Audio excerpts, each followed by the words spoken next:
Hello, good afternoon और good morning दोस्तों। एक वक्त था हमारे समाज में जब हम लोग कॉमेडी देखा करते थे और वो कॉमेडी पारिवारिक कॉमेडी हुआ करती थी। यानी हम परिवार के साथ बैठकर पूरा परिवार कॉमेडी का आनंद ले सकते थे।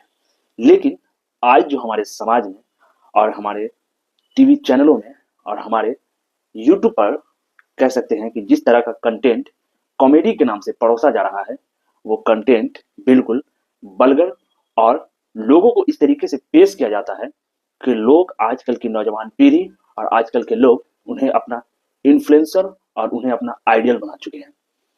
आज जिस टॉपिक पे मैं बात करने जा रहा हूँ, वो टॉपिक आपके सामने से जरूर गुजरा होगा और आपने आज से कुछ दिन पहले ही जो एक ट्रेंड चल रहा है कि यूट्यूब पे किस तरीके से जितना वल्गर कंटेंट हो, जितना आप गाली गलौज कर सकते हैं या जितना आप कुछ भी बोल सकते हैं, माँ बहन की गाली कर सकते हैं, उतना ही ज्यादा आपको फ्लॉर्स मिलेगा और उतना ही ज्यादा आपको कह सकते हैं कि सब्सक्राइबर मिलेगा और उतना ही ज्यादा आप नौजवानों के दिलों में चहीता बनेंगे और नौजवान उतना ही आपको फॉलो करेंगे और उससे जब आप पैसे कमाएंगे तो उसी नौजवान के फिर सामने आप डकैती मारेंगे।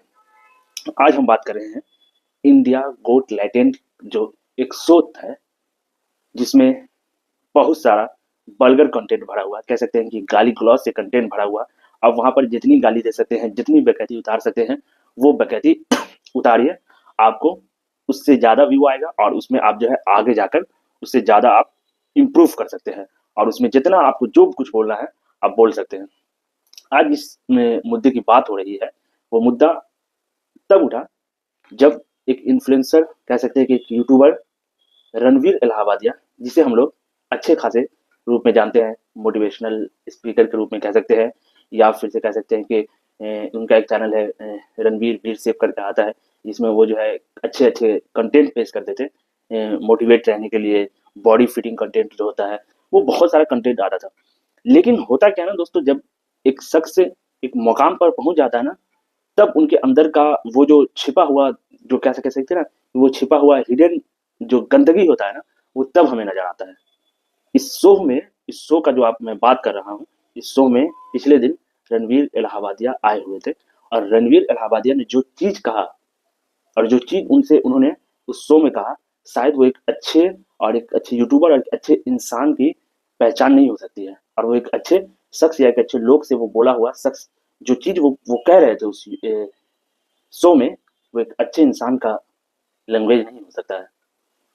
वो क्या कह रहे थे, वो एक सबसे पहले उनसे वो एक सवाल करते हैं जिसमें वो कहते हैं कि क्या आपने कभी अपनी माँ को सेक्स करते हुए देखा है। वो कहते हैं कि क्या कब में आप उनको उस हालत में देखना पसंद करेंगे। तो इस तरह का सवाल और सवाल करते हैं एक कंटेस्टेंट से कि क्या आपको मैं 2 करोड़ रुपया दूं तो क्या आप मेरा डैश करके मैं बोल रहा हूँ, क्या आप मेरा वो लेना चाहेंगे। तो ये लोग जो यूट्यूब के जरिए लाखों करोड़ों रुपया कमा चुके हैं, वो अपने पैसे की धौंस पे, या कह सकते हैं कि अपने पैसे के बलबूते पे लोगों को मतलब क्या क्या कंटेंट परोसा जा रहा है। और इस शख्स का जो शख्स सवाल पूछ रहा है, क्या उन्हें इस सवाल के पीछे उसकी मानसिकता नहीं डगराती है? क्या लगता नहीं है कि वो शख्स अंदर से कितना गंदा और कितना मैला, कितना कुचैला शख्स था? क्या ये सवाल से आपको नहीं लगता है कि ए, वो क्या, उसके माइंड में क्या भरा रहा होगा दोस्तों? तो एक शख्स ऐसा सवाल भी कर सकता है कि जिस देश में रहते हैं, उस देश में माँ को और बाप को, मतलब कह सकते हैं कि पेरेंट को भगवान का दर्जा दिया जाता है। हम अदर कंट्री की बात नहीं करते हैं जहाँ पे फादर और मदर और कह सकते हैं कि पेरेंट का कोई कंसेप्ट ही नहीं होता है, जहाँ पर मतलब कि एक कह सकते हैं कि ना एक सभ्य समाज का कोई कंसेप्ट नहीं है।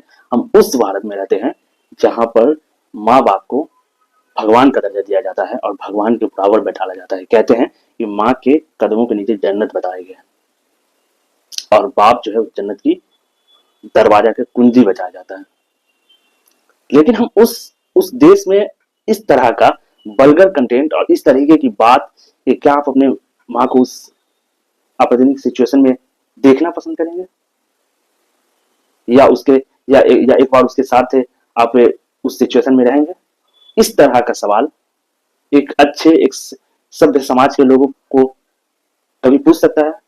एक सभ्य समाज का लड़का, या जो एक अच्छे घर में जिसकी परवरिश हुई होगी, या जो शख्स एक अच्छे तरीके से अपनी जिंदगी गुजारा होगा, क्या उस शख्स को कभी भी ये एहसास होगा कि इस तरह का सवाल जो कल होके जिस जहां पर मैं कर रहा हूँ, ये सवाल वो कल होके टीवी चैनल या यूट्यूब पे आने वाला है और उसे लाखों लोग देखेंगे, क्या वो इस तरह का सवाल कर सकता है?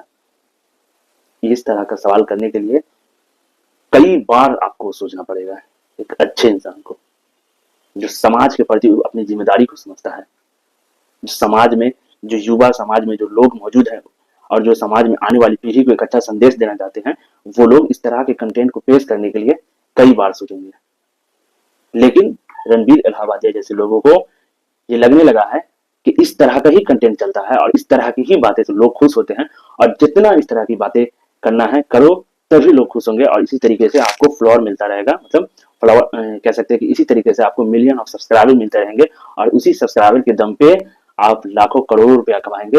और फिर उसी सब्सक्राइबर को जब आपके शो में आएंगे, मतलब आपके एपिसोड में, आपके शो में आएंगे, तो आप उसको कहेंगे कि आप 2 करोड़ रुपया लेके मेरे साथ मेरा वो लेना चाहते हैं।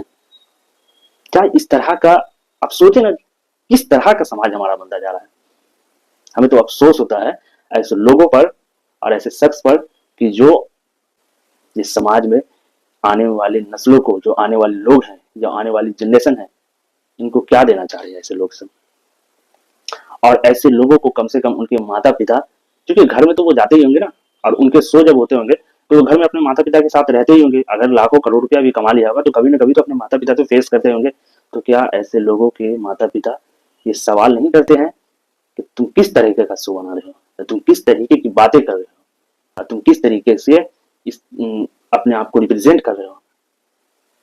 क्यों? क्योंकि इस तरह का सवाल नहीं होता है। इसलिए क्योंकि वो कहा गया ना कि जब पैसा ही सब कुछ होता है, तो जब पैसा आ जाता है तो आपके अंदर की सब बुराइयों को भुला दिया जाता है और आप जितना बुराई करेंगे उसको अच्छे तरीके से रिप्रेजेंट किया जाता है।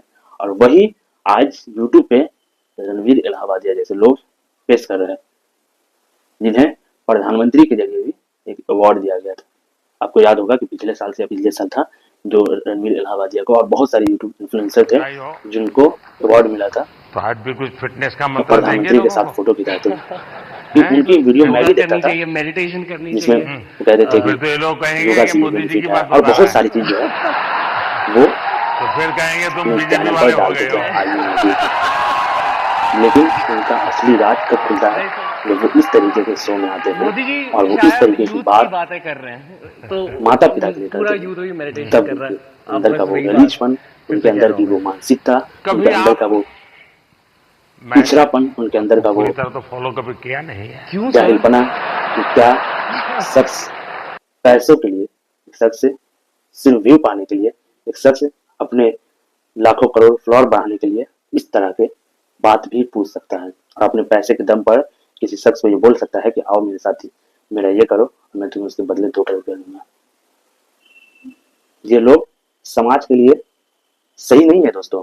इस तरीके के कंटेंट को और इस तरीके के ऐसे लोगों को जल्द से जल्द जहां तक हो सके पुलिस भी इन पर कार्रवाई करनी चाहिए और अपने स्तर पे भी लोगों पर कार्रवाई हो। जैसे कम से कम इन लोगों को बाइकआउट करके, कम से कम इन लोगों पे कुछ कमेंट करके, कम से कम इन लोगों पे, क्योंकि जब बहुत ज्यादा फ्लोर हो जाता है इंसान को तब वो अपना ही रूप में आने लगते हैं कि अरे इतना पैसा मेरे पास, इतना चीज है, मैं कौन क्या बिगाड़ सकता है।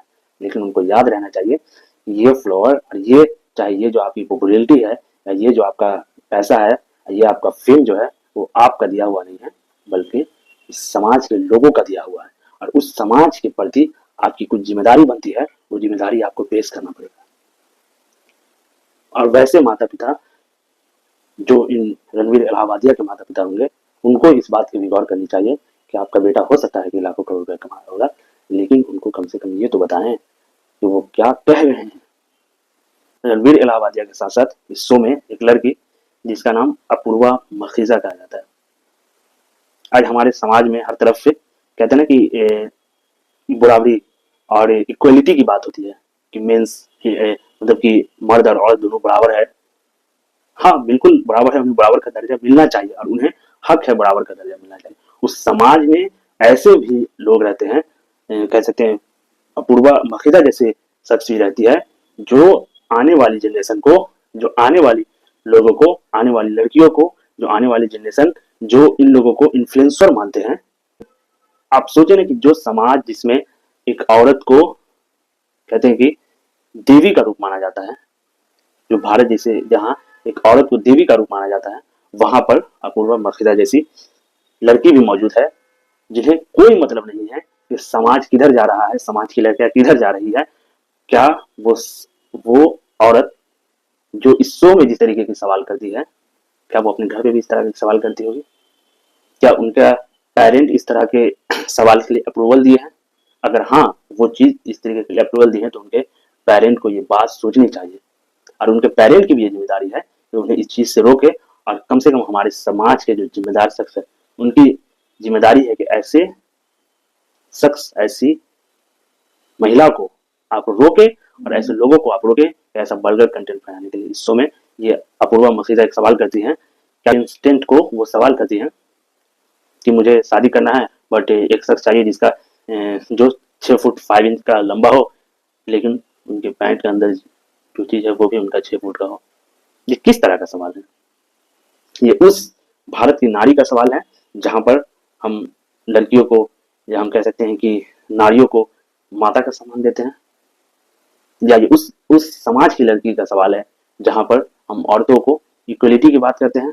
होता होगा किसी और कंट्री में, लेकिन हमारे यहाँ तो ये नहीं होता है। और तीसरा शख्स जो है जिसका नाम है समय रैना, जिनके पिता एक बहुत ही बड़े और अच्छे पत्रकार हैं, जो इस शो के ये जो समय रैना है, ये इस शो के संरचकता है। मतलब कह सकते हैं कि इस शो का जो आइडिया है, या इस शो के पीछे की जो थीम है, या इस शो के पीछे का जो एक कॉन्सेप्ट है, उन्हीं का है। और ये अपने आप को इनके इनके हर शो में आप देखेंगे कि कहीं ना कहीं माँ, बहन, भाई, मतलब अब किसी को आप विदाउट गाली के इनका शो नहीं होता। और हमारा समाज इस तरीके के शो को एक्सेप्ट कर रहे हैं और हमारा समाज इस तरीके के शो को खत्म करने के लिए कोई ऐसा चीज एक्शन भी नहीं लिया जाता है। तो क्या आपको इस बात का नहीं सोचना चाहिए कि रणवीर इलाहाबादिया जैसे लोग, जिनके मानसिकता ऐसी है कि एक शो पर बैठ कर ऐसे सवाल कर सकते हैं, या अपूर्वा मखीजा जैसी लड़की का जो इस तरह का सवाल करती हैं, सवाल होते हैं लेकिन प्राइवेट सवाल होते हैं। आप ऐसे प्लेटफॉर्म पर बैठकर, जहां पर आपको लाखों करोड़ जनता देख रही हो, जब आपका ये वीडियो अपलोड होगा तो आपको कई लोग देखेंगे, वहां पर आप इस तरीके के वल्गर कंटेंट बनाते हैं। या रणवीर या समय रैना जैसे लोगों को, क्या उनको इस तरीके से वल्गर कंटेंट बनाने दिया जाएगा? और क्या ऐसे लोग समाज को किस दिशा की ओर ले जाएंगे? और ऐसा शो, जो एक दौर था ना दोस्तों की, जब हम लोग देखते थे जॉनी लीवर का कॉमेडी शो या सुनील पॉल का कॉमेडी शो, वो शो हुआ करता था माँ बाप और पेरेंट के साथ बैठ कर देखने वाला। और आजकल का शो है इंडिया गॉट टैलेंट, जहां पर हजारों बार आप जहां पर हजारों बार सिर्फ आपको गालियों से पुकारा जा रहा होगा, जहां पर कई भद्दी भद्दी गाली, माँ बहन की गाली की शुरुआत ही शो की शुरुआत से स्टार्ट हो रहा होगा। और ऐसे शो को और ऐसे लोगों को हम लोग कम से कम कह सकते हैं कि 18 million, 20 million, 30 million, 50 million subscriber देकर इन लोगों को इंस्टा पे, इन लोगों को यूट्यूब पे हम लोग जो है अप्रूव देते हैं कि आप और गाली बको, और हम लोग और आपको जो है मतलब फॉलो करेंगे, और आप जितना बल्गर बल्गर कंटेंट बनाएंगे हम आपको उतना सब्सक्राइबर देंगे। तो क्या ऐसे लोगों के लिए कोई रूल रेगुलेशन नहीं होना चाहिए कि ये लोग जब ऐसे शो या ऐसे शो पे बैन नहीं लगना चाहिए कि क्या समाज में के प्रति किसी शख्स की जिम्मेदारी है कि नहीं है? तो क्या कॉमेडी के नाम पर या फ्रीडम ऑफ स्पीच के नाम पे आप कुछ भी बोल सकते हैं, कुछ भी बेकर्ती कर सकते हैं, लेकिन आपके साथ कुछ नहीं होगा? हाँ, बहुत सारे लोग, बहुत सारे जैसे कि महाराष्ट्र के मुख्यमंत्री, या बहुत सारे एक्ट्रेस, या बहुत सारे एक्टर, या कह सकते हैं कि बी प्राक जैसे सिंगर जो हैं, उन्होंने जरूर कहा है कि हम ऐसे लोगों का बाइकआउट करेंगे। लेकिन उनको सोचना चाहिए कि ऐसे लोग समाज में, ऐसा लोग पनपा ही कैसे, जिनके अंदर ये मानसिकता भरी हो। सच कहे ना दोस्तों, तो ऐसे लोगों को जो है ना, हम ही लोग पनपाए। जिससे हम लोग अपनी कॉमेडी और अपने दिल खुशी के नाम पर उनके चैनल सब्सक्राइब कर लेते हैं या उनके वीडियो देखते हैं, फिर इन्हें व्यू आते हैं, और जब इन्हें व्यू आ जाते हैं और अच्छे खासे व्यू आ जाते हैं तो ये लोग इन्फ्लुएंसर बन जाते हैं। जिन्होंने इन्फ्लुएंसर का आई नहीं जाना होगा, वो लोग इन्फ्लुएंसर बन जाते हैं, और इन्फ्लुएंसर बनने के बाद इनको पास बहुत सारा पैसा आ जाता है, और उन पैसा के दम पर ये लोग अपनी बड़ी बड़ी बकौती काटते हैं। और इनको देखकर आने वाला जनरेशन ये सोचता है कि हम क्यों करें पढ़ाई, या हम क्यों करें कोई अच्छा काम।